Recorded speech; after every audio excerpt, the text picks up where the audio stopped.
Assalamualaikum warahmatullahi wabarakatuh. Alhamdulillah, wassalatu wassalamu ala rasulillah wa ala alihi wa sahbihi wa man tabi'ahu bi ihsanin ila yaumil qiyamah, amma ba'du. Rabbi shrah li sadri wa yassir li amri wahlul 'uqdatam min lisani yafqahu qawli. Yang saya muliakan guru kita semua, Bapak Dr. Ustadz Wido Supaha. Yang saya hormati dan yang saya banggakan teman-teman mahasiswa Universitas Ibnu Khaldun Bogor. Pada kesempatan kali ini saya ingin membahas sebuah topik singkat, yaitu kebahagiaan perspektif seorang muslim. Kebahagiaan artinya kecukupan, kesenangan, kecukupan pikiran, kecukupan perasaan, kecukupan hati, terpuaskan. Ketika sudah mencapai terpuaskan, tercukupkan, maka itulah bahagia. Tentu setiap orang akan berlomba-lomba dan mencari kebahagiaan, berusaha menggapai kebahagiaan. Ada yang menganggap bahwa kebahagiaan itu dengan harta, maka dia berusaha mati-matian mencari harta yang banyak agar bahagia. Ada juga yang berpikir bahwa kebahagiaan itu dengan jabatan yang tinggi, maka dia melakukan segala hal untuk menggapai jabatan tinggi itu. Supaya apa? Supaya menggapai kebahagiaan. Ada juga orang yang berkata barometer kebahagiaan itu bukan itu, tapi mungkin rumah yang mewah, kendaraan yang megah. Semuanya, jabatan tinggi, rumah yang mewah, harta yang melimpah, itu adalah kebahagiaan-kebahagiaan yang dikejar mayoritas orang-orang yang banyak. Mungkin juga ada yang berkata bahwa kebahagiaan itu hidup sendirian di tengah hutan, hidup sendirian bertapa di gunung, mungkin mencari ketenangan, mencari keteduhan dan kedamaian dengan dia hidup sendirian. Mungkin menurut dia. Nah, bagaimana kebahagiaan perspektif seorang muslim? Inilah faidah kita belajar mata kuliah worldview. Worldview ini dipopulerkan oleh seorang yang bernama Immanuel Kant, 1724-1804, dengan bukunya Critique of Power of Judgment. Kalau definisinya dalam bahasa Jerman secara bahasa itu adalah Weltanschauung. Well artinya dunia, Anschauung artinya cara pandang melihat dunia, cara pandang seseorang terhadap dunia. Itu namanya worldview. Muncullah Islamic worldview, cara pandang dunia Islam, cara pandang seorang muslim dari segala sesuatu. Karena kita itu melihat apapun hendaklah dengan cara pandang intelektual muslim yang berasaskan wahyu, berasaskan firman Allah Subhanahu wa taala dan tuntunan Nabi sallallahu alaihi wasallam. Kembali ke kebahagiaan perspektif muslim.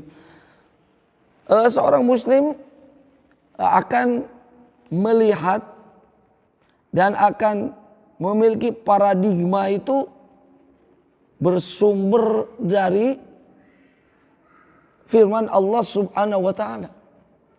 dan dari hadis Nabi SAW yang dijelaskan oleh para ulama-ulama as-salih. Ya, paradigmanya adalah contoh misalnya seorang muslim itu akan punya mindset tentang konsep kebahagiaan bahwa bagi seorang muslim dalam keadaan apapun dia akan bahagia. Dalam keadaan bagaimanapun posisi muslim tersebut adalah posisi yang bahagia. Ini sebagaimana dalam hadis Nabi Shallallahu Alaihi Wasallam, ya, ajaman li amril mu'min.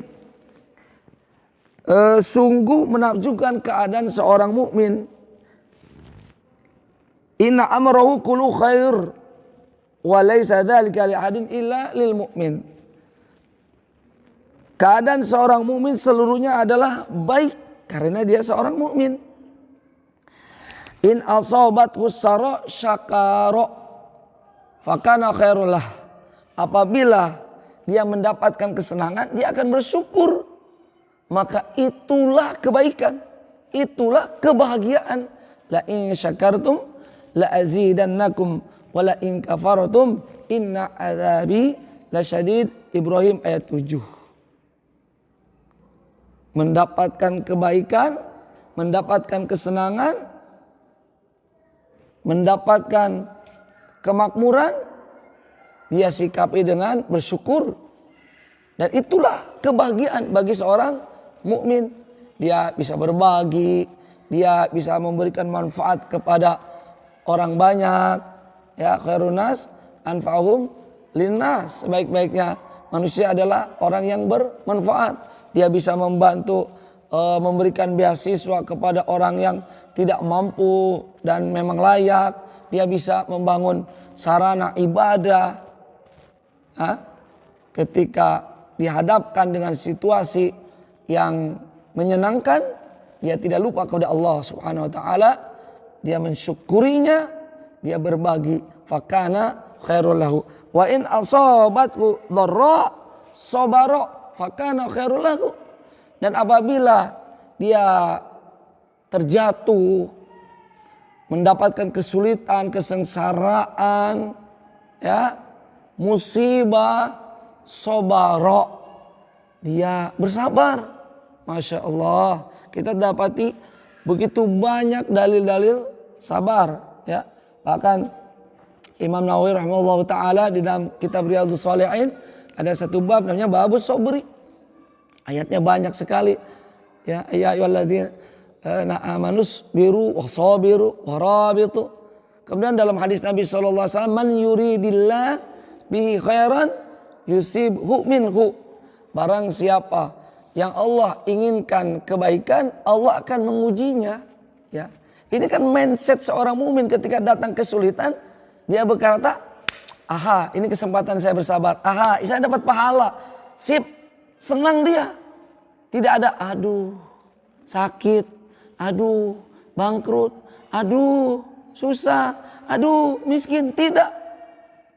Ya, Urwah ibnu Zubair, adiknya Abdullah Zubair, datang ke ibu kota kekhalifahan Abbasiyah ketika itu, diundang oleh khalifah, ya, sampai di istana disambut oleh khalifah dengan sambutan yang hangat, karena ini ulama tabi'in ini.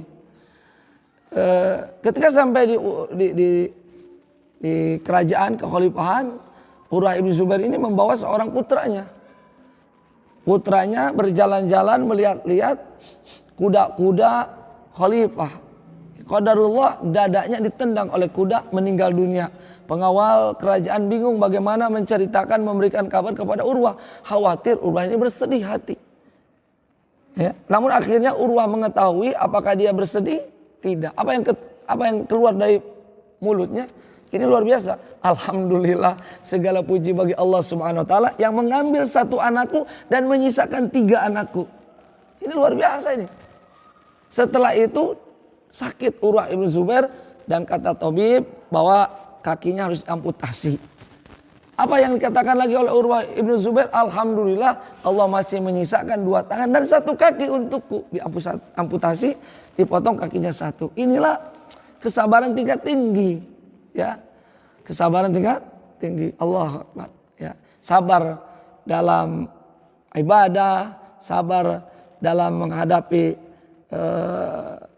celaan orang lain, hinaan orang lain, ya, rasa sakit dari orang lain, sabar ketika menghadapi musibah, ya, sabar menjauhi maksiat kepada Allah Subhanahu wa Ta'ala. Jadi seorang mukmin itu akan terus menerus dalam keadaan bahagia.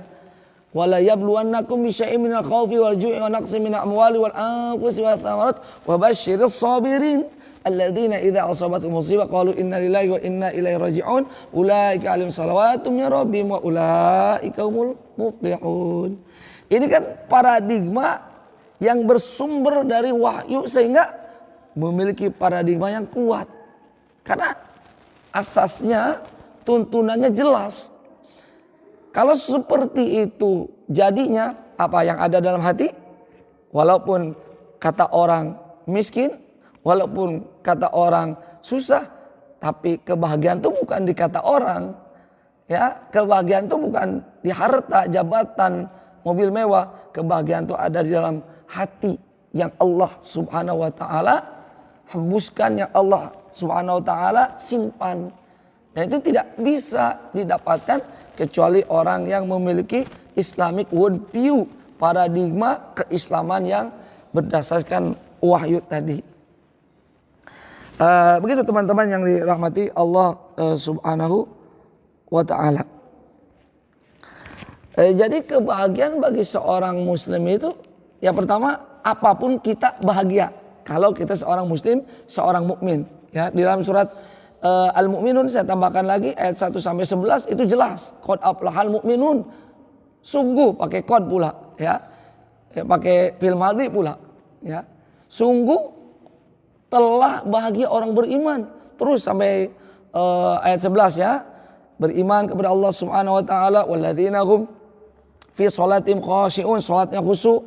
Kemudian walladzina hum anil lagwi mu'ridun, membuang, menghindari, tidak melakukan pekerjaan-pekerjaan yang sia-sia. Ini zaman sekarang, zaman medsos, banyak orang yang melakukan hal-hal yang sia-sia, ya, hal yang menurunkan wibawa, tidak ada manfaatnya.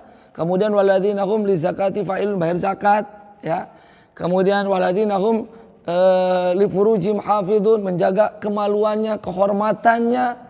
Ila ala azwajim aw ma malakat aymanu fa innahum ghairu malumin faman ibtagha dzalika fa ulaika humul adun ulaika humul warithun alladzina yarithunal firdaus hum fiha khalidun. Yang ujungnya, ujung kebahagiaan, tujuan kita adalah al-firdaus, surganya Allah Subhanahu wa Ta'ala. Maka kesimpulannya, kebahagiaan bagi seorang muslim, kebahagiaan perspektif seorang muslim adalah kebahagiaan mendapatkan keselamatan di akhirat dengan cara menggunakan sarana dunia, ya, dengan cara menggunakan sarana dunia, ya. Wabtagi fima ataqallah darul akhirah wala tansa nasibaka minan dunya. Itulah kebahagiaan yang hakiki, mendapatkan keselamatan di akhirat dan mendapatkan kebahagiaan di dunia. Demikian topik singkat saya sebagai tugas mata kuliah dari ayahanda kita, guru kita, Dr. Wido Subha. Wassallallahu ala nabiyina Muhammadin wa ala alihi washabihi ajmain. Wassalamualaikum warahmatullahi wabarakatuh.